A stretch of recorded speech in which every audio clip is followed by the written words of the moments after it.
Hey everybody, welcome back to my channel. So in today's video, I'm bringing to you guys a full coverage for oily skin routine video. In this video, I'm gonna go in depth with how to get the best full coverage for oily skin since I've been oily pretty much since birth. I feel like I've had enough time to try millions of products to let you guys know which are the best for oily skin. I had a lot of fun creating this video today. I really love doing educational videos like this. It truly brings out the passion I have inside for makeup. I could film myself doing makeup all day, but when it comes down to educational videos like this, I'm just obsessed. I just love being able to help people and teach them about makeup through the internet. I think that is so cool. I don't want to make this intro too long, but before we get started, make sure you guys are subscribed to my channel down below. You can click the link in my description box or the little subscribe button above my name. Just please make sure before you watch this video that you subscribe so you can see right away when I post new videos. So if you guys are interested in seeing how to get full coverage for oily skin and actually making it last all day without creasing or anything, just go ahead and keep watching. Okay, so we're starting with my eyebrows already complete. I went ahead and put my moisturizer on off camera.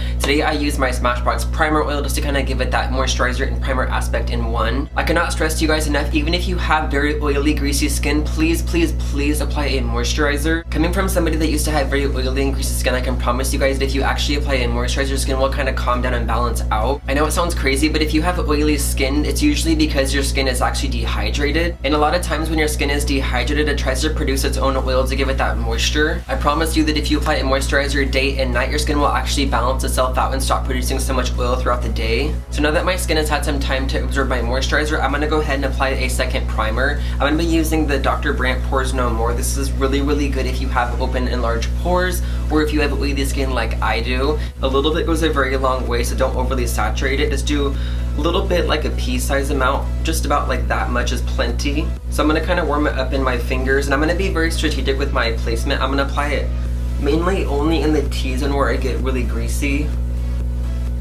One thing I've come to realize, if you accidentally put too much primer on, it can do like a reverse effect and actually make your makeup separate and like slide off because you're putting too many layers on your skin for it to hold onto, so it kind of almost rejects the product as opposed to like holding it down. So keep in mind when it comes to complexion, there is no right or wrong way to do it. You can always apply your concealer first, you can apply a color corrector, you can do your foundation. It's all about just getting to the same end result. It doesn't matter how you got there, it's all about the end result.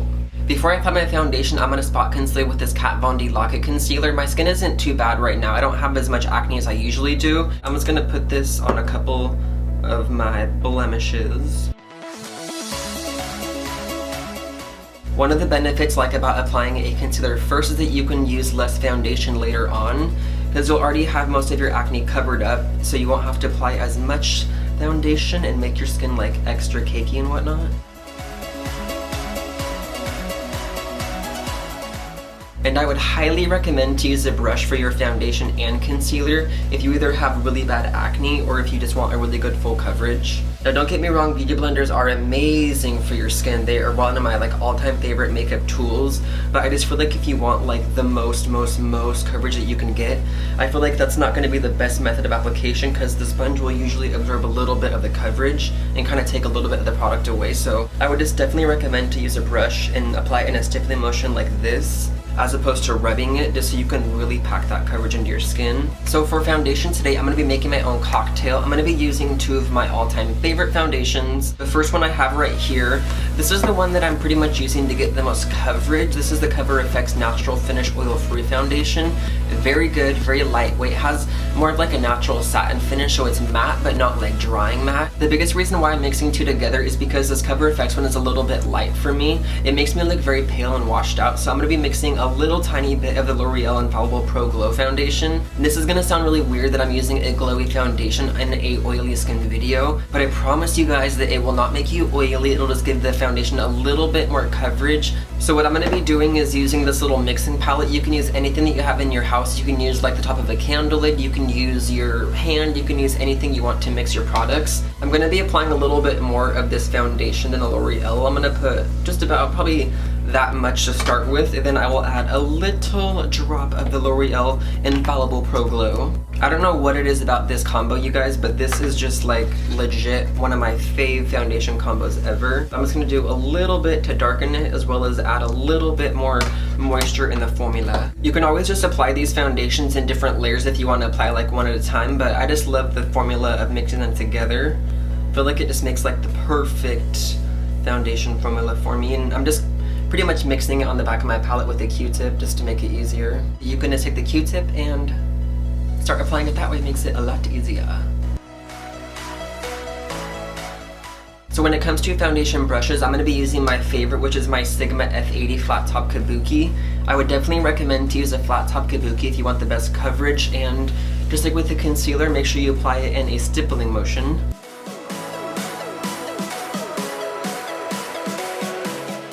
As you see though, this formula just looks gorgeous on my skin. It's not too oily, not too matte, it's just like flawless. I'm just gonna add a little bit more on my forehead with my concealer brush, but I'm still applying the foundation. I'm just using a smaller brush to make it a lot easier.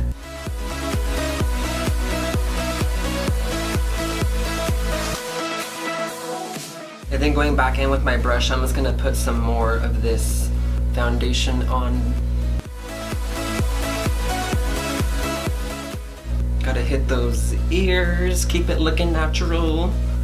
My ears are always like so bloodshot red, I don't know why. Then I have to wipe out my glass.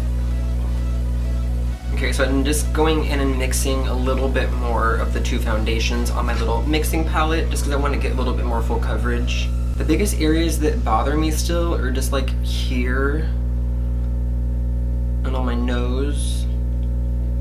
And I always like to put a lot on my cheeks so I don't have to worry about any texture coming through when I highlight later. And then let's do a little bit more on the forehead for good luck, you know, might as well. Back to blending.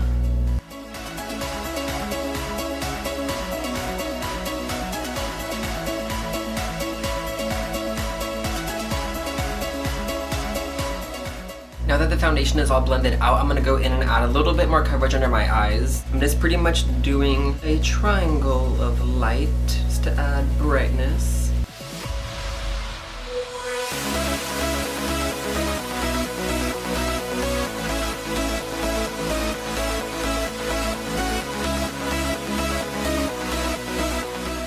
Okay, so at this point, if you feel like you're looking a little bit cakey, or if you think you put too many layers on, all you have to do is either get a damp beauty blender or any generic sponge and lightly kind of just stipple your whole face, and it'll take away the excess product without taking away the coverage. This is my favorite thing to do after I apply it with the brush, just to kind of minimize the texture of it and to smooth it out a little bit, because I typically get a little bit heavy-handed, which you guys probably already know. So now that I'm looking pretty full coverage and cakey, I'm gonna go ahead and set my face with a translucent powder. For those of you that have been watching me for a while, this may be no surprise, but I'm gonna use my Coty Airspun powder. This is legit the best powder in the world for oily skin. It's kind of hard to find, but I usually can get it at Walgreens or Walmart, and it usually costs around like $7 to $10. If your skin isn't as oily as mine and it can't handle this Coty Airspun, I would definitely recommend to go to Sephora and get the Laura Mercier powder. Or if you don't have a lot of money and you want to get an affordable one, possibly go get like the e.l.f. one from the drugstore. I've heard really good things about that one. So I'm working out of the top of the lid. I have another flat top kabuki brush that's clean, and I'm just pretty much getting that brush saturated with all of this powder. And then I'm just gonna start stippling everywhere on my face. And this is another super important step that you don't want to rub it around. You want to tap it in a stippling motion, because if you end up either smearing it or buffing it, you're going to be moving around the products under it, and you're not going to be happy because you're going to take away all your coverage that you just worked so hard to get. Okay, I'm just going to grab a really small precise brush for my under eyes because I get really creasy, so I'm just going to go in there and do a little bit more right here with a smaller brush just to kind of like really saturate that powder.